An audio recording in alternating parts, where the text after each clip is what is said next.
Naam, mpenzi mtazamaji, ni kwamba issue ya mbunge Koimburi wa Juja kuweza kupatwa katika shamba la kahawa huko eneo hilo la Juja ni kwamba linaendelea kuleta mazungumzo na pia zaidi kuwa na habari tofauti ambako sasa wanapolisi ama wakuu wa polisi wakiongozwa na Inspector General that is Douglas Kanja pamoja na anayesimamia kikosi kizima cha DCI Muhami ni kwamba yeye maneno yote yalikuwa maneno tu ya kujiekelea na ni kwamba yeye kabisa akushikwa, lakini kulingana na ripoti za hawa wakuu wa polisi ni kwamba wote wakifuatilia na wakiangalia kwa kina na mwenendo wake huyu Koimburi ni kwamba yeye mwenyewe alipanga njama ya kuweza kujitia ama kujiteka nyara.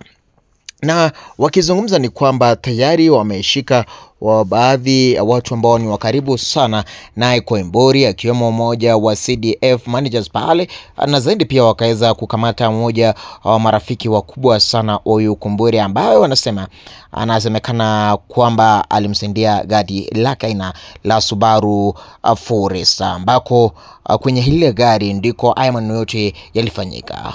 Wakuu hao wa polisi wakizungumza katika eneo la DCI ambalo liko Kiambu Road wanasema wamebaini kabisa kwamba huyu jamaa alijipangia njama ya kutekwa nyara, na zaidi wanasema wao wamezuiliwa kuenda kumhoji katika eneo ambalo amekaa la hospitali kwa sasa, kitu ambacho kinaleta maswali zaidi na zaidi kulingana na wao. Huku zaidi pia wakisema huyu Koimburi is a criminal.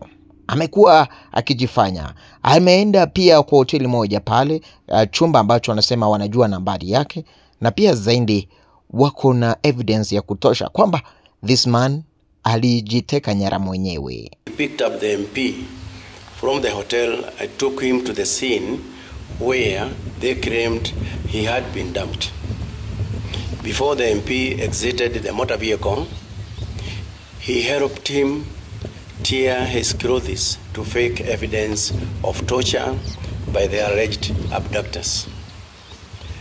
National Police Service further appeals for the public's continued support and encourages anyone with information that may assist the investigations to report to the nearest police stations or through our toll-free numbers.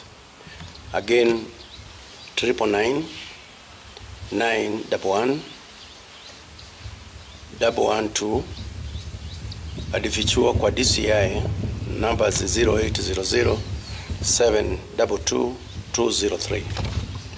We assure the public of our steadfast commitment to resolving this case, and we will provide further updates as the investigation progresses. In terms of the motive, we have two theories.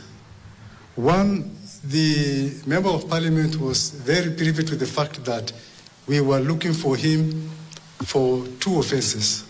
One is a matter of land fraud that we investigated, and the file was forwarded to the DPP, and the DPP had approved sanction.